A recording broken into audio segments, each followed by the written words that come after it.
आप लोगों का स्वागत है बायोलॉजी सर के क्लास में। आज हम स्टडी करेंगे एक इम्पॉर्टेंट टॉपिक है जेनेटिक्स का, क्रोमोसोमल थियरी ऑफ इनहेरिटेंस। बहुत ही महत्वपूर्ण है और बोर्ड के एग्जाम में, कॉम्पिटिटिव एग्जाम में बहुत पूछा जाता है। तो देखो, वंशागत का गुणसूत्रवाद किसने दिया था?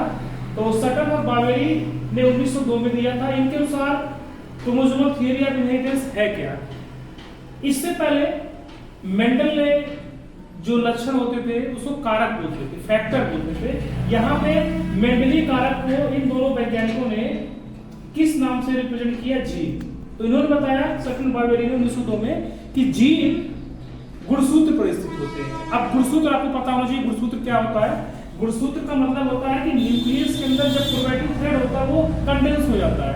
कंडेंस को सिकुड़ करके एक स्ट्रक्चर बनाता है। वह स्ट्रक्चर क्या कहलाता है? क्रोमोसोम। क्रोमोसोम में सेंट्रोमियर होते हैं, क्रोमैटिन होते हैं।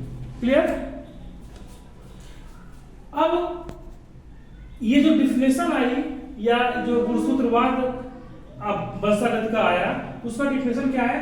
जीन गुणसूत्र पर स्थित होते हैं एवं क्रोमोसोम ही पृथक्करण एवं स्वतंत्र अभिव्यंजन प्रदर्शित करते हैं। इसका मतलब हम लोगों ने इससे पहले पढ़ा है मेंडल का दूसरा नियम,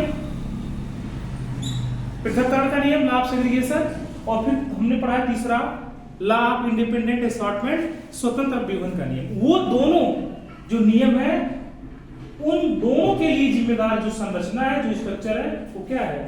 क्रोमोसोम।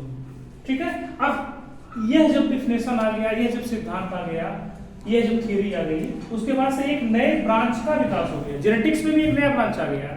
मतलब जेनेटिक्स में साइटोलॉजी को इन्वॉल्व कर दिया गया। मतलब साइटोलॉजी मतलब कोशिका विज्ञान, जिसके फादर कौन है?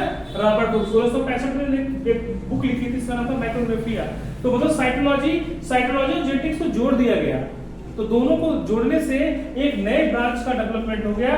That branch is called cytogenetics. उस ब्रांच को क्या कहते हैं? साइटोजेनेटिक्स। अब साथ ही साथ एक काम और हुआ, इस फैक्टर को जॉनसन ने क्लियरिफाई कर दिया 1909 में। बोल दिया कि ये फैक्टर ही क्या है? जीन। ठीक है। तो पहले सेकंड बावेरी ने इसको बोला कि जीन क्या है, जो मेंडली कारक वो जीन है, लेकिन इसमें इंप्लीमेंटेशन या सही रूप से कारक को जीन में परिवर्तित या उस शब्द को देने का श्रेय जाता है इसको जॉनसन को 1909 में। बहुत पूछा जाता है कि जीन शब्द किसने दिया? तो जीन शब्द को किसने दिया था? जॉनसन ने 1909 में दिया था। और क्रोमोसोमल थियरी ऑफ इनहेरिटेंस किसने दिया था? सटन और बावेरी ने दिया था। कब दिया था? 1902 में। ठीक है। अब हम देखते हैं इसके बाद का जो टॉपिक है, टीएच मॉर्गन के कार्य। मतलब एक नए वैज्ञानिक आए, इतना सब हो जाने के बाद से जेनेटिक्स में एक क्लाइमेक्स आया। क्लाइमेक्स से एक रिवोल्यूशन आया। उस रिवोल्यूशन के प्रेरणा कौन थे? TH Morgan. टीएच मॉर्गन का पूरा नाम पूछता है एग्जाम में। तो टीएच मॉर्गन का पूरा नाम थॉमस हंट मॉर्गन है। और इन्होंने एक पुस्तक लिखी थी, बहुत ही महत्वपूर्ण पुस्तक है जेनेटिक्स की, जिसका नाम है द थियरी ऑफ जीन। एक किताब का नाम है। पूछता है एग्जाम में कि द थियरी ऑफ जीन के लेखक कौन है? कौन है? TH Morgan. और इन्होंने शुरुआत क्या की? जेनेटिक्स में एक्सपेरिमेंट की। इन्होंने अपना एक्सपेरिमेंट एक फ्रूट फ्लाई, फल मक्खी पे किया था, जिसका नाम है ड्रोसोफिला मेलानोगास्टर, जिसमें कुल क्रोमोसोम की संख्या कितनी होती है? 8। मटर में कितनी थी?